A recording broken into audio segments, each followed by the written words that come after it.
Eu queria que você fosse abrindo a sua Bíblia em 1 Coríntios, capítulo 2, versículo 2. A palavra do Senhor vai nos dizer assim, o apóstolo Paulo escrevendo à igreja de Corinto, cheio do Espírito Santo, na direção de Deus Pai, ele escreve o seguinte: pois decidi que enquanto estivesse com vocês, me esqueceria de tudo, exceto de Jesus Cristo, aquele que foi crucificado. Eu decidi que enquanto estivesse com vocês, me esqueceria de tudo, exceto Jesus Cristo, aquele que foi crucificado. Amém? Coloca a Bíblia aberta aí na sua cadeira. Vamos fechar os nossos olhos para a gente orar. Senhor, nós queremos te glorificar e te exaltar, porque o Senhor é bom, porque a tua misericórdia dura para sempre, porque o Senhor é poderoso, é fiel, é Deus real e verdadeiro na nossa vida. O Senhor se mostra poderoso para aqueles que têm um coração totalmente voltado para ti. E nós nessa noite pedimos, fala conosco, Senhor. Nós pedimos ao Senhor que o Senhor haja no nosso coração de uma forma especial e que a gente possa olhar para o Senhor, olhar para a tua vida, olhar para aquilo que o Senhor fez, para aquilo que o Senhor está fazendo, para aquilo que o Senhor ainda fará, e que o nosso coração seja transbordante de gratidão e de alegria, Pai. Porque apesar de nós, o Senhor tem sido fiel. Peço, Deus, fala com a gente, nos conduz nessa noite, que o nosso coração esteja aberto, que a gente possa ouvir a tua voz, que o Senhor encontre em nós terra boa e que a semente do teu evangelho possa cair nesse lugar e produzir a 30, 60, 100 por um para a glória do teu nome. Espírito Santo, nós pedimos a tua ajuda. Faz em nós o teu querer, Pai. Cuida de nós. Em nome de Jesus. Amém, amém e amém. Amém, gente? Pode se assentar em nome de Jesus? Queridos, hoje eu quero falar com vocês sobre um dos princípios que fizeram parte daquilo que nós chamamos e conhecemos por reforma protestante. Começou com um padre que começou a ler a Bíblia, estudar, e começou a descobrir que aquilo que estava na Bíblia não batia com aquilo que ele pregava, com aquilo que ele ensinava, com aquilo que ele dizia na igreja, com aquilo que ele instruía os irmãos. Porque enquanto ele lia na Bíblia que Jesus era suficiente para salvar, ele pregava no domingo que eles precisavam comprar um terreno do céu para ter um espacinho no céu, que eram as indulgências. E por causa disso, em 1517, no dia 31 de outubro, ele foi lá, pregou na porta daquela igreja que ele era padre, 95 teses fundamentadas na Bíblia, que confrontavam a religião do seu tempo. Isso aconteceu lá na Alemanha. E dentro disso, gente, nós vamos ter um dos princípios, que é o somente Cristo. Enquanto a igreja daquela época estava ensinando que se você subisse de joelho uma escada, você ia ser salvo, ele conseguiu entender pela palavra que somente Jesus era aquele que podia nos salvar e cuidar da nossa vida e ser mediador entre Deus e os homens. Amém? Lutero, ele começou essa reforma, e essa reforma foi tão importante que na história a gente conhece a Era das Trevas. E depois das Eras das Trevas começa exatamente quando começa a reforma. Quando a primeira Bíblia é impressa e a partir dali a palavra de Deus volta a estar com o povo, estar com a igreja, estar com aqueles que tinham o desejo de aprender. Amém? E o que esse texto que eu li agora no começo, ele significa para nós? Paulo, ele estava falando para a igreja de Corinto o seguinte: eu quando estive com vocês, eu quando eu vou em outra igreja, eu quando eu vou falar com alguém, eu não me importo com nada. Eu me esqueço que eu aprendi lá com os fariseus, eu esqueço das minhas experiências de vida, eu esqueço dos meus achismos, eu esqueço que eu aprendi sobre filosofia, porque eu só quero saber de Jesus Cristo. E aquele que foi crucificado, aquele que deu a sua vida para nos salvar. E isso demonstra o quão precioso é nós entendermos que somente Cristo é suficiente para transformar a nossa vida. Amém? Nós podemos ouvir uma palestra sobre finanças, nós podemos ouvir um coach, nós podemos ouvir um psicólogo, um filósofo, e tudo isso pode abençoar a nossa vida. Mas só Jesus pode nos salvar e nos transformar por inteiro. E a gente precisa entender isso, amém? Somente Cristo pode fazer a diferença de verdade na nossa vida, amém? Amém? E eu separei esse princípio, que é do somente a Cristo, em 4 partes para a gente meditar nessa noite. Tem muito mais coisa, mas aí, nós ia acabar o culto depois da meia-noite, vocês iam ficar bravos comigo. Então a primeira coisa, o primeiro tema, a primeira parte da gente entender que Cristo é importante, que somente Cristo pode fazer a transformação na nossa vida, é que Jesus Cristo, Ele é o nosso único mediador, o nosso único caminho, o nosso único Salvador.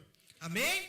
Eu queria que você falasse assim, para você gravar na sua mente, no seu coração. Você falasse assim: Jesus Cristo é o único mediador, o único caminho, o único Salvador. Vamos de novo? Jesus Cristo é o único mediador, o único caminho, o único Salvador. E nós vamos abrir ali na palavra agora, 1 Timóteo, capítulo 2, no versículo 5. 1 Timóteo, capítulo 2, versículo 5. E a palavra vai nos instruir, nos dizer, confirmando essa afirmação que a gente acabou de falar, que há um só Deus e um só mediador entre o Deus e a humanidade, Deus e os homens, o homem Cristo Jesus, amém? O homem Jesus Cristo, aquele que se fez carne, aquele que deixou a sua glória por amor, amém?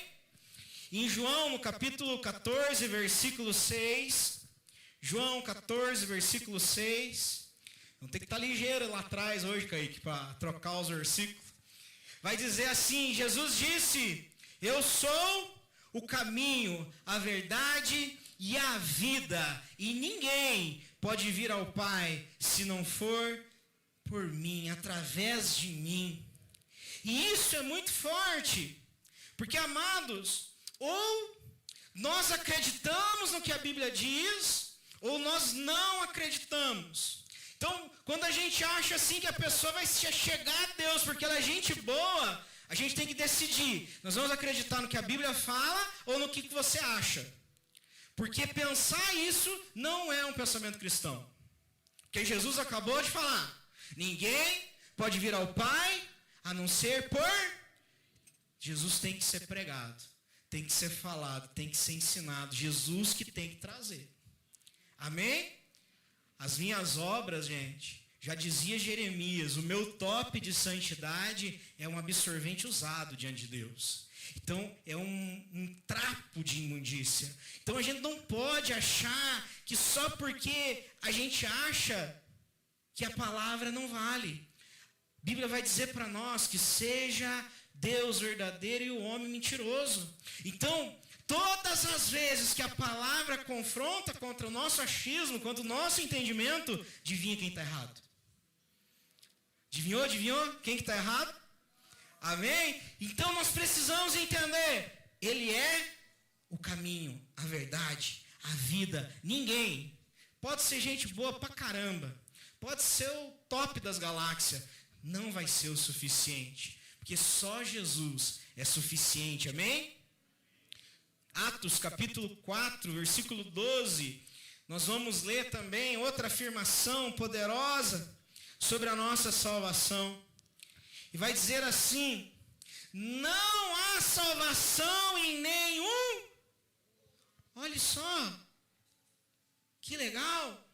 Não há nenhum outro nome debaixo da terra. Do terra é boa, né? Do céu em toda a humanidade, por meio do qual nós devemos ser salvos. Não adianta, irmão.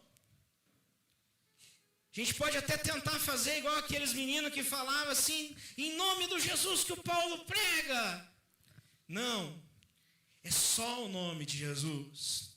Não é Maria, não é João, não é Tiago, não é Pedro, não é Paulo. Só existe um nome que a gente pode ser salvo. Só há salvação através de um e não a outro. Amém? Ele é esse Deus poderoso, Ele é o nosso Senhor e Ele quer se mostrar para nós como esse único mediador, esse único caminho, esse único Salvador.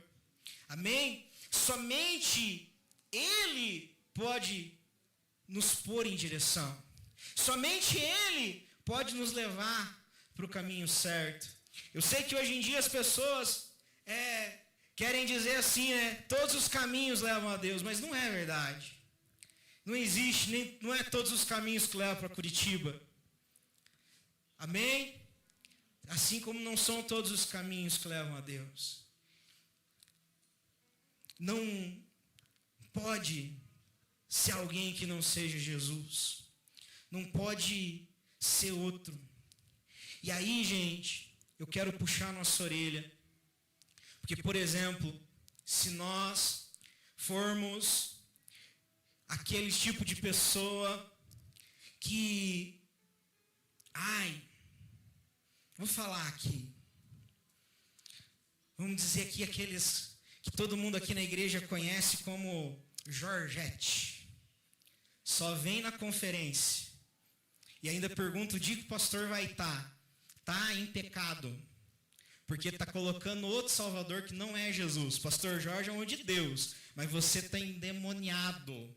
Você está cheio de espírito imundo na tua mente, porque o único mediador é Jesus Cristo. Ah não, pastor, mas eu não gosto tanto do pastor Jorge, eu gosto daquele do chapelão. Mesma coisa, você está perturbado. Perturbado. Não, pastor, mas o Papa, você está perturbado. Você está com o espírito do anticristo dentro de você. Porque você está dizendo que existe outro mediador que não é Jesus na sua vida. Se você achar que precisa da minha oração para se encontrar com Jesus, e você não orar, irmão, você está pecando contra Deus. Porque Ele é o único mediador da nossa vida. Ele é o caminho para Deus. Ele é aquele que fez o caminho para nós. Amém? Não importa o homem, não importa o ser humano, não importa quantos anos de crente tem, nem quanto Deus usou. Se eu estiver no meio desse caminho, está errado. Uma coisa é eu chegar aqui e falar, irmãos, vamos orar. Outra coisa é eu achar que alguém é o caminho. Que alguém vai estar no meio. Amém? É pecado. É errado. E às vezes nós criticamos, e criticamos com razão, aqueles que intercedem lá para Maria, para o João e para o Pedro, mas nós fazemos a mesma coisa. Eu só vou no culto se tal pessoa estiver pregando. Misericórdia. Amém? Eu só vou no culto se alguém for me visitar. E você esquece que o Espírito Santo te visita todos os dias. Toma essa tijolada de gratuita em nome de Jesus. Amém, queridos? Nós precisamos entender, nós não somos católicos, nós não somos dessas religiões que tem um super apóstolo, desses que tem uma super revelação, porque nós acreditamos no livre acesso com Cristo. E a gente não pode vender isso por nada. Amém, queridos? Nós precisamos lembrar, somente Cristo é o suficiente. Somente Cristo faz a diferença na nossa vida. Ele é o nosso Salvador, nosso mediador. Ele é o caminho que a gente tem para seguir. Aleluia! Qual que é o outro princípio? É que Jesus Cristo, Ele é o único sacrifício. Ele é o único sacrifício. Irmão, você pode passar 40 dias de jejum sem comer e sem beber água. Você não será salvo. Porque não é o teu sacrifício que vai trazer salvação, santificação e transformação na sua vida. O que transforma a nossa vida é o sacrifício de Jesus. É a entrega perfeita dele. Hebreus capítulo 10, versículo 14. E irmãos, eu quero pedir para vocês chegarem em casa, leiam Hebreus 9, Hebreus 10. Hebreus 9 e Hebreus 10 tem muito ensinamento ali.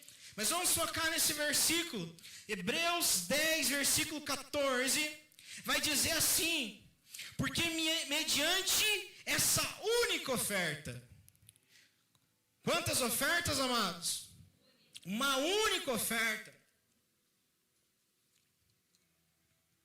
Ele tornou perfeitos para sempre os que estão sendo santificados. Quantas ofertas? Uma única oferta.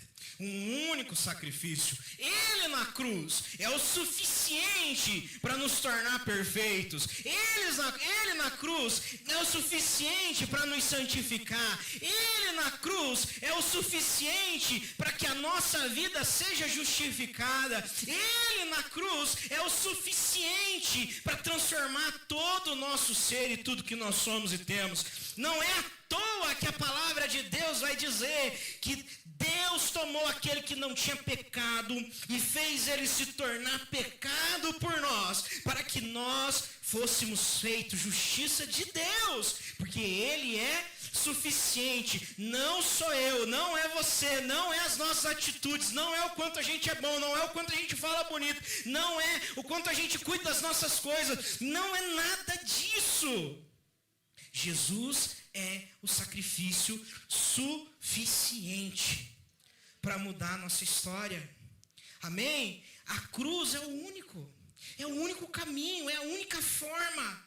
Foi um sacrifício feito uma única vez e de forma eterna. Agora a nossa pergunta tem que ser: ele começou a boa obra em nós? Porque se ele começou, ele é fiel para cumprir até o dia da vinda dele. Amém, queridos? É por isso, irmãos, que a gente não crê como os outros creem. Porque tem pessoas que vão dizer assim: você precisa de Jesus, mas você também não pode trabalhar no sábado, você também não pode comer carne de porco, você também não pode fazer a barba, ou tem uns que não, você tem que fazer a barba. Outros vão dizer assim, você não pode cortar o cabelo, outros dizem que você tem que cortar o cabelo. É uma confusão terrível. É um negócio assim, cada um inventa uma história. Mas para ser salvo, para ser transformado, o único sacrifício é o sacrifício de Jesus. Eu lembro quando eu converti, e as pessoas chegavam para mim assim, e falavam assim: agora você já aceitou Jesus, agora você precisa, como se fosse algo para minha salvação, agora você tem que orar. E, irmãos, eu não estou falando contra isso, tá bom? Vamos orar, amém? Orar é coisa maravilhosa, é coisa boa. Ter comunhão com o Pai é a melhor coisa que existe. Mas não é esse o caminho. Não é porque eu oro ou porque eu deixei de orar que eu vou perder o sacrifício que Jesus fez para mudar a minha história. Vocês estão entendendo o que eu quero dizer? Vamos orar, amém?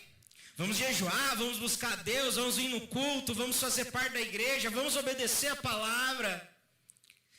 Mas isso não é sacrifício, isso é entrega.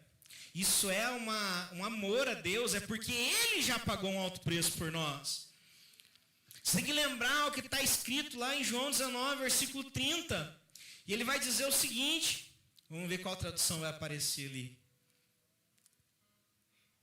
E depois de prová-la, Jesus disse, está consumado.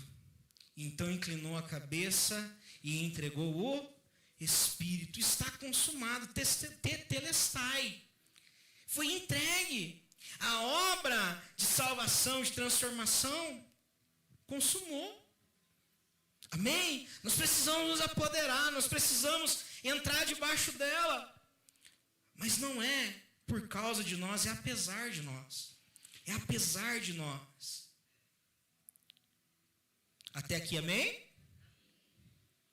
Ele é o único sacrifício. Ele é o único que fez propiciação pelos nossos pecados. E é isso que lá em 1 João vai dizer, né? Filhinhos, eu escrevo isso para que não pequeis, mas se pecarem, vocês têm Jesus, que é um fiel advogado e propiciação pelos vossos pecados. Ele já morreu pelos nossos pecados e as nossas falhas. Ele não vai morrer de volta, ele não vai ser crucificado de volta. Já foi, amém, amado? Já está pago, já está consumado. Eu falei lá na colônia, e vou falar aqui de volta. A nossa religiosidade, a nossa mentalidade de Jesus em Cristo é muito parecido com uma nota promissória. Quem conhece nota promissória? Só os velhos. Tem uns meio novo também que conhece. A nota promissória é um papel onde você coloca o nome do devedor, CPF do devedor, o valor da dívida e diz ali quando que aquela pessoa vai pagar.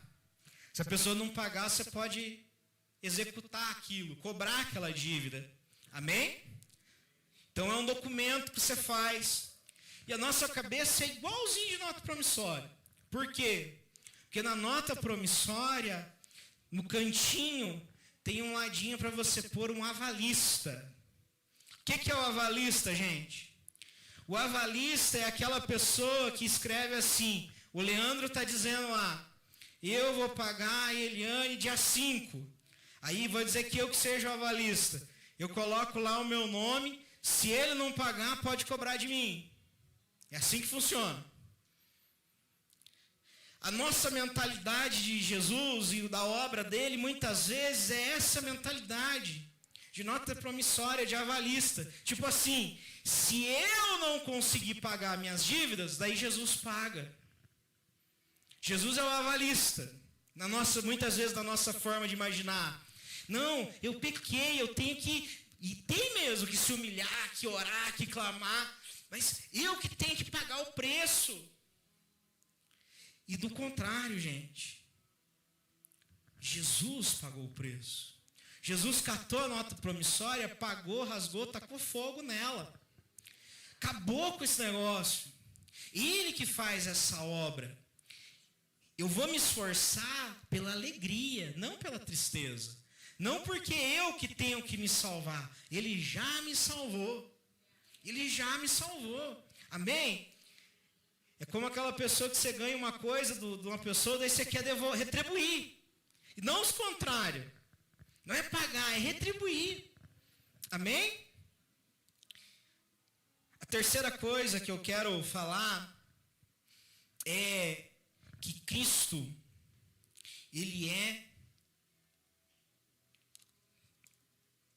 o único Deus-homem. Já vou explicar isso, tá?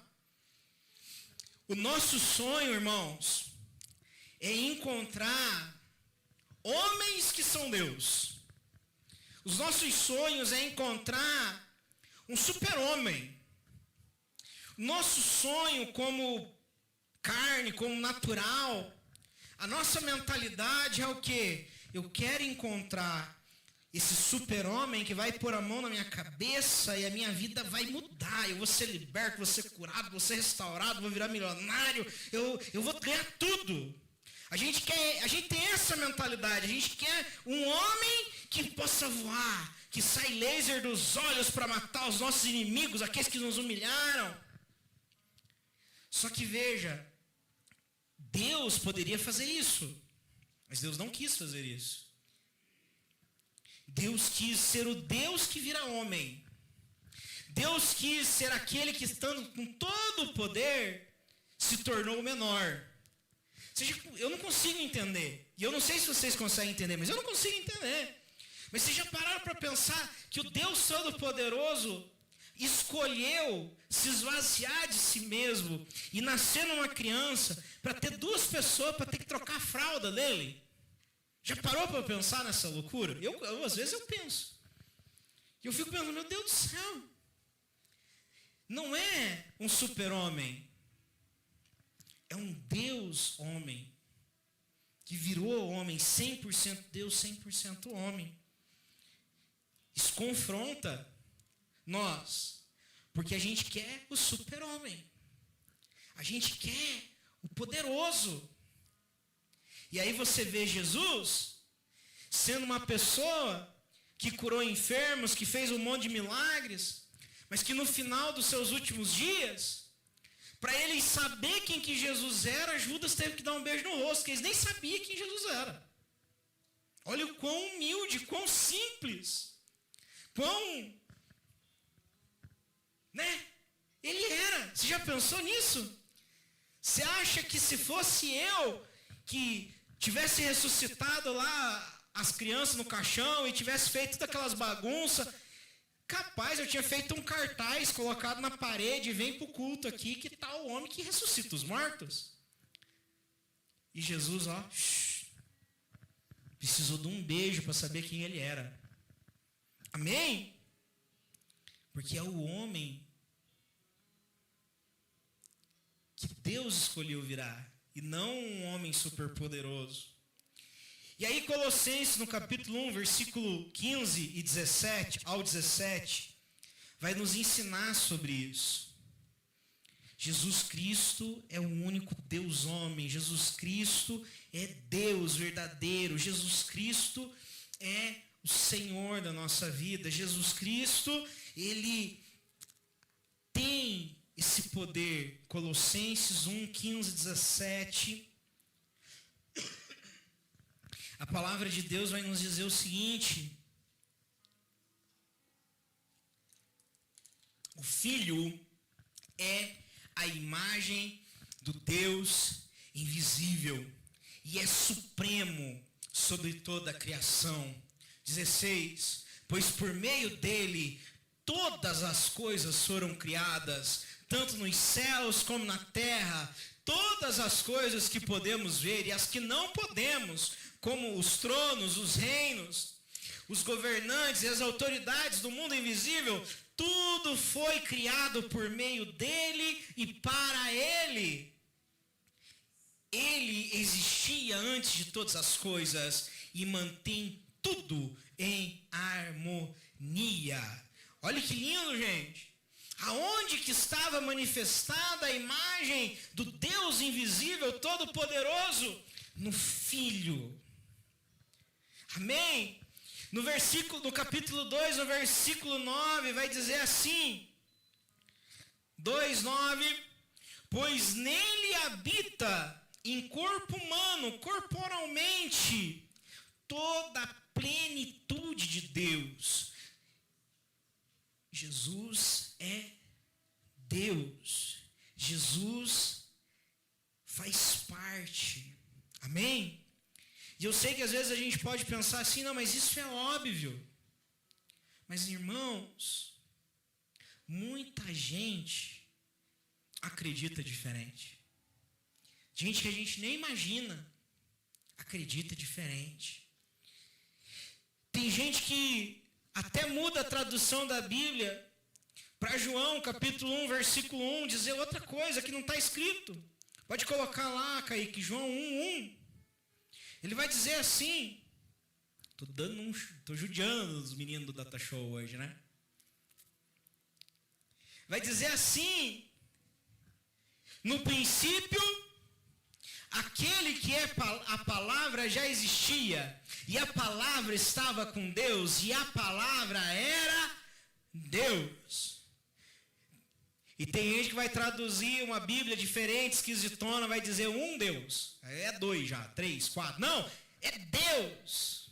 Versículo 14, Kaique, do mesmo capítulo, vai dizer assim: assim a palavra se tornou ser humano, carne e osso, e habitou entre nós. Ele era cheio de graça e verdade, e vimos a sua graça e a glória do Filho único do Pai. Amém? É por isso que lá em João, no capítulo 14, quando Filipe vai questionar Jesus, ele fala assim: nos faz só uma coisa, mostra-nos o Pai. E Jesus briga com ele e fala: mas eu estou aqui, vocês estão me vendo? Porque em Jesus estava o Pai, em Jesus estava o Espírito, em Jesus estava toda a plenitude de Deus. Em Jesus a gente vê o Senhor. Amém?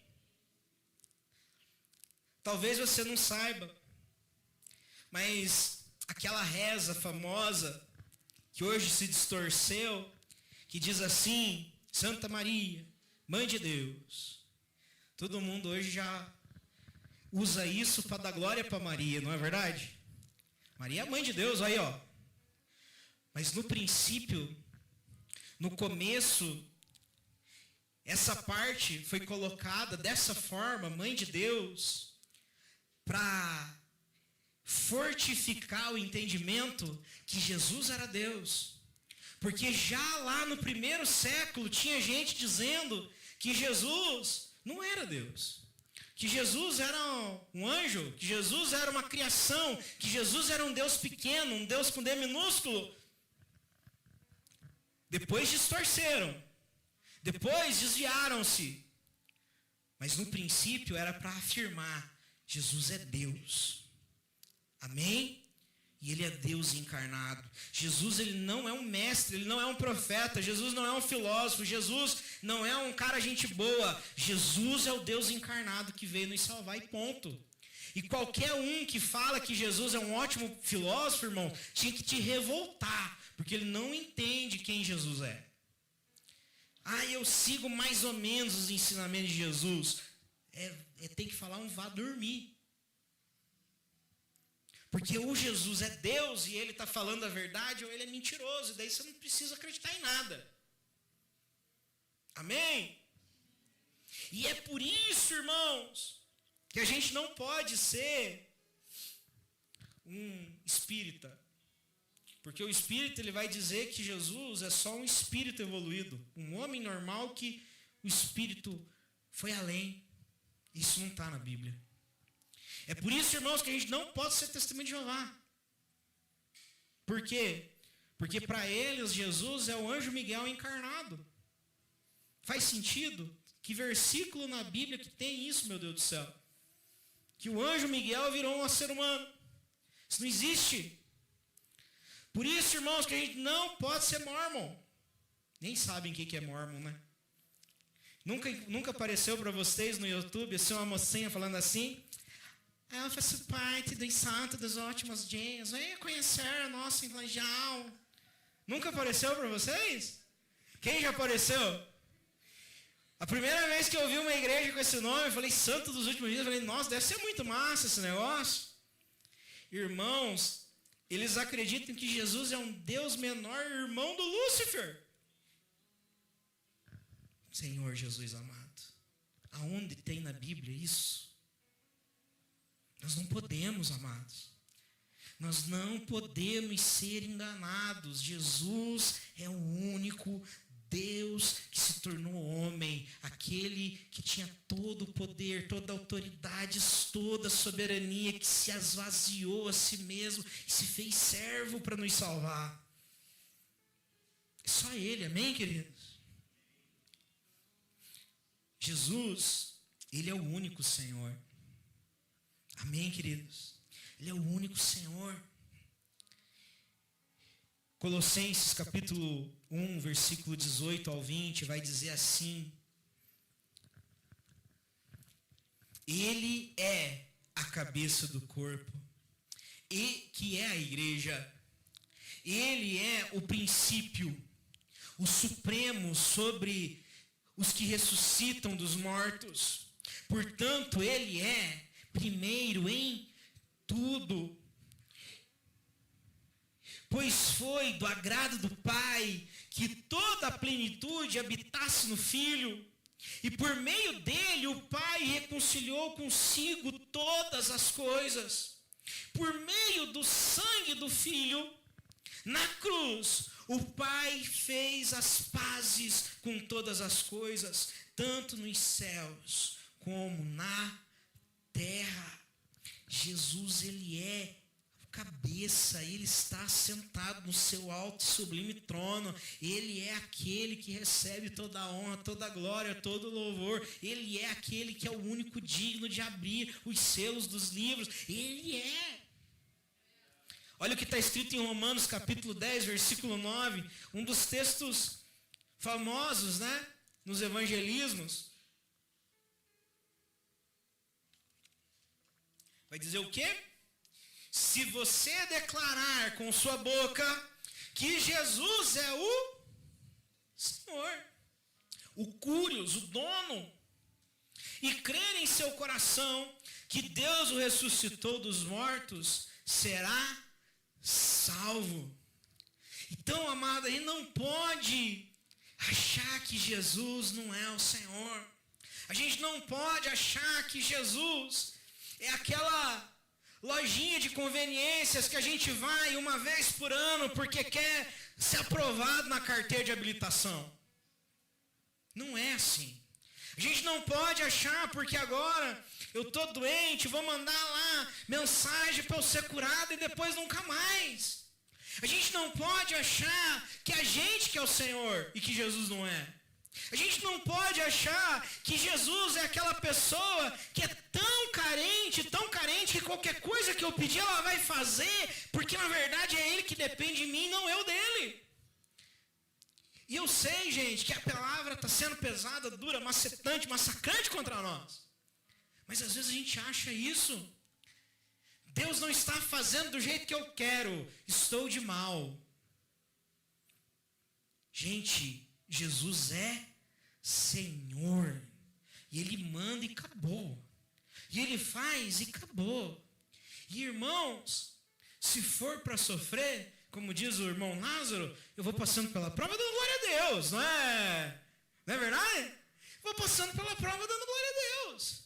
E se for para estar doente, é dando glória a Deus. E se for com saúde, é dando glória a Deus. Porque Jesus é Senhor e Ele sabe o que eu preciso.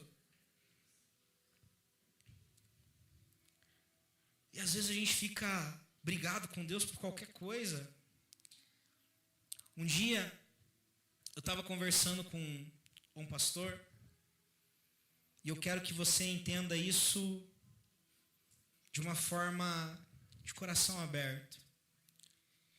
E o pastor, ele estava preocupado que ele tinha que ser o presidente vitalício da igreja, porque vai que os irmãos se rebelavam e tiravam ele da igreja, ele que estava dando a vida dele para a igreja.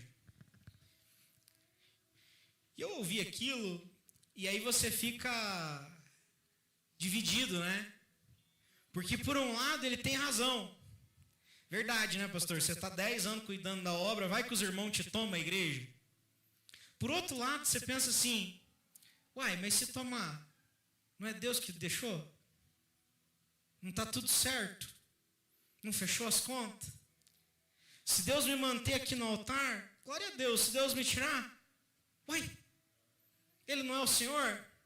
Ele não é o que governa sobre todas as coisas? Você já pensou que a nossa fé é tão pequena, que a gente acha que o diabo colocou alguém, seja para ser um líder na igreja, ou seja para ser um líder do governo? Vocês acham que foi o diabo que colocou o Lula? Claro que não, foi Deus. Por mais endemoniado que ele seja, e falou que não quer ir para o céu. Qual que é o nosso papel? Orar para ele ser salvo. Porque vai que Deus quebra ele no meio e ainda faz ele virar uma pessoa que presta. Vocês estão entendendo? Porque quem deixou? Ai, o diabo está dominando. Gente, o diabo não é ninguém. O diabo não é nada. O diabo tem que ir lá pedir permissão para Deus. Vocês não lembram de Jó? Ó, deixa eu tocar. Não foi assim? E quem que deixou? Deus, vai. Ele é o Senhor. Aí a gente tem uma fé tão pequena no nosso Deus, que uma pessoa olha torto pra gente e a gente não consegue acreditar que Deus está querendo tratar com a gente. Se uma pessoa vir com uma palavra áspera para você, não, irmão, Deus quer ver que você é humilde para abraçar a pessoa mesmo tendo palavra áspera. É Deus que está no controle de todas as coisas. Amém? Ele é o Senhor. Ele está sentado no seu trono sobre a igreja e sobre o universo e sobre todas as coisas. Ele é o cabeça. Ele dirige tudo. Ele sustenta tudo. Nós não vamos ler o apóstolo Paulo falando, porque nele vivemos, nele existimos. É nele que nós estamos. É tudo para a honra, glória e louvor dele.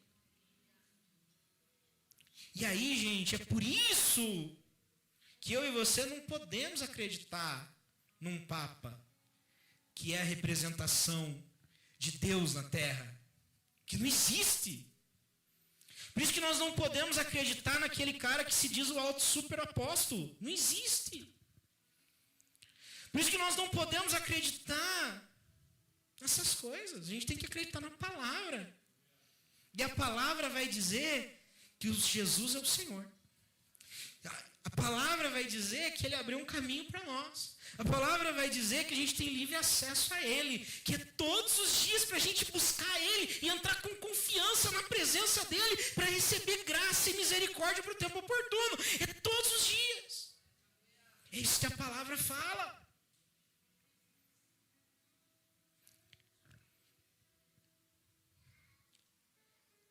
Ele é o único Senhor. Não tem senhora, não tem senhorita, não tem ungido.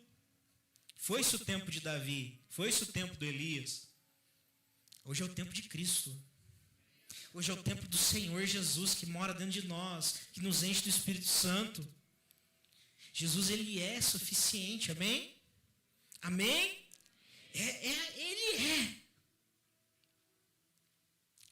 Hoje na ceia, o que nós vamos fazer? Nós vamos lembrar disso.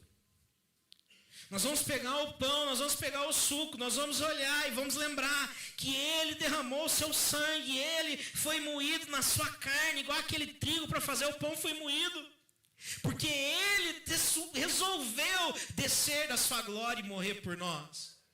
Porque Ele escolheu nos salvar quando a gente ainda era pecador. Como diz o apóstolo Paulo, se uma pessoa fosse muito boa, talvez alguém ia querer morrer para aquela pessoa sobreviver. Mas nós não, nós éramos terríveis, dignos do inferno e da condenação. E mesmo assim, o próprio Deus veio à terra, se esvaziou de si mesmo e morreu para nos perdoar.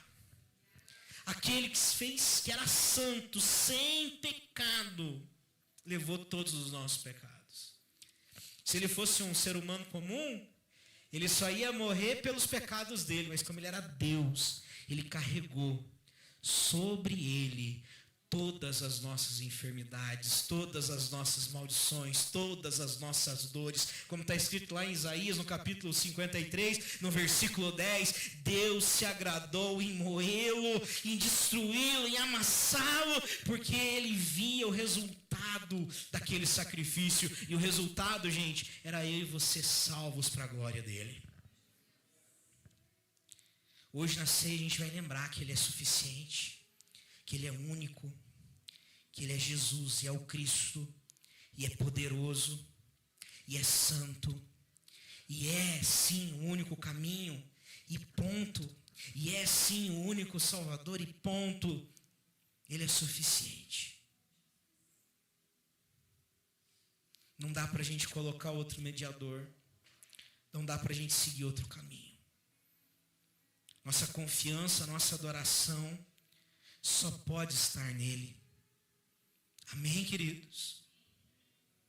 Só nele. Se a gente não tiver mais nada e tiver Cristo, é o suficiente. Se a gente não tiver nem o que comer amanhã, gente, e tiver Cristo, é o suficiente. Se a gente, sei lá, tá lascado de doença, mas tiver Cristo, tiver pelo menos um pouquinho da fé que Jó tinha, né? quando ele vai dizer assim: eu sei que um dia vai se levantar ao meu favor, o meu Salvador. É o suficiente. É o suficiente. Eu quero dizer para vocês que a gente tem que estar tão apaixonado por Jesus, pela presença dele, a ponto de ter a coragem de dizer assim: irmãos, se Jesus não estiver no céu, eu não quero ir para lá. Porque às vezes a gente só quer o céu porque a gente não quer sofrer. Não, mas a gente precisa de Jesus, amém? A gente precisa do Senhor, amém? Eu queria que você se colocasse em pé nesse momento. Eu vou ler mais 3 textos ainda, mas eu queria que o louvor já viesse para cá.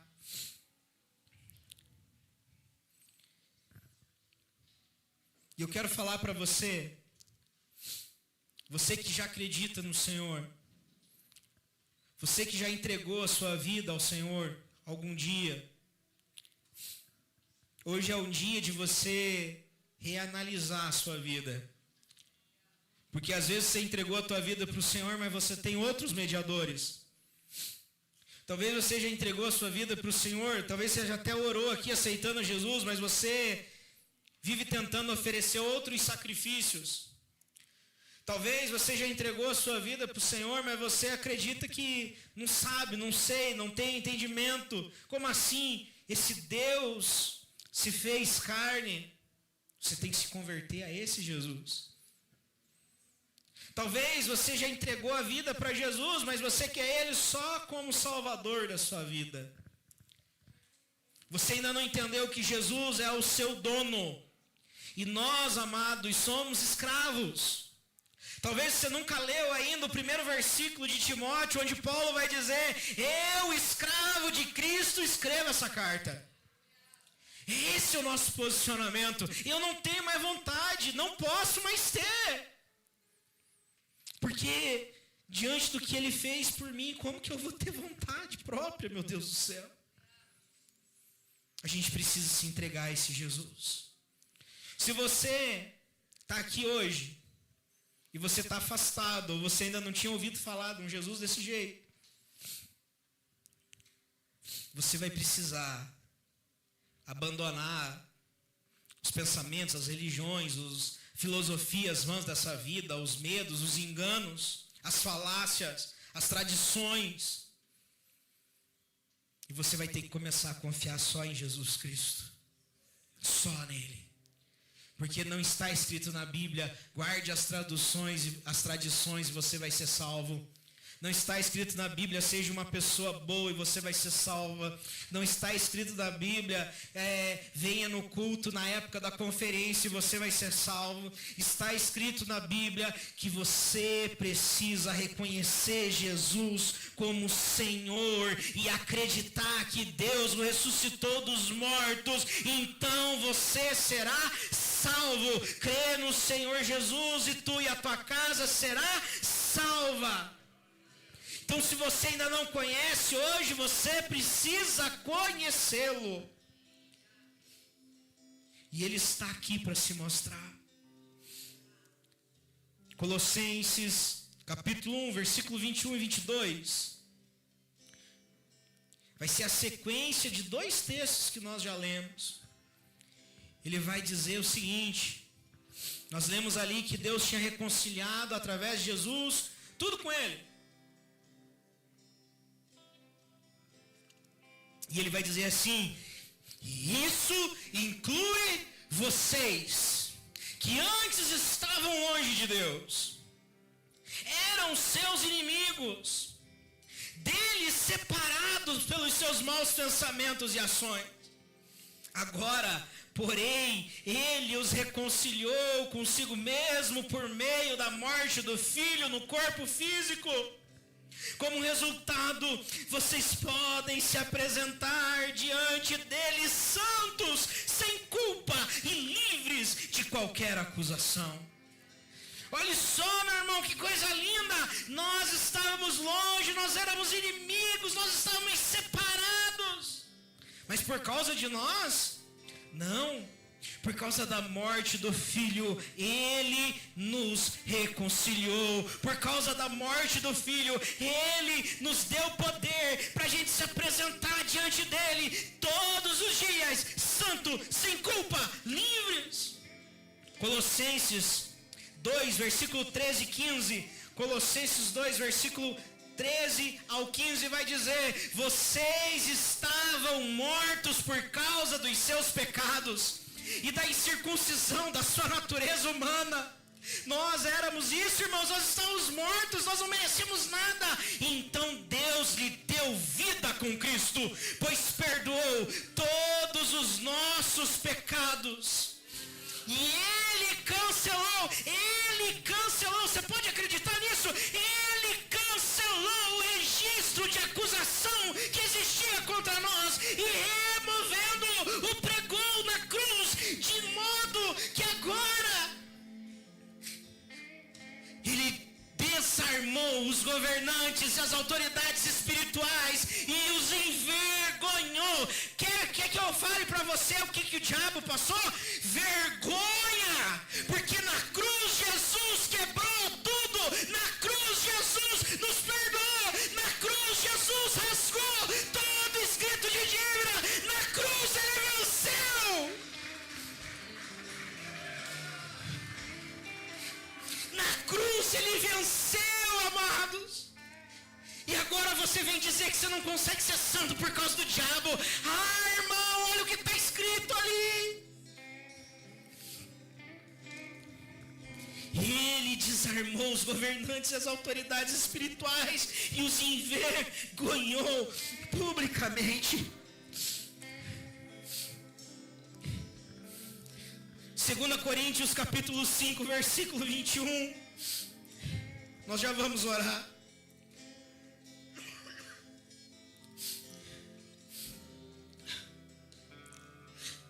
Pois Deus fez de Cristo, aquele que nunca pecou, a oferta por nossos pecados, para que por meio dele nós fôssemos declarados justos diante de Deus.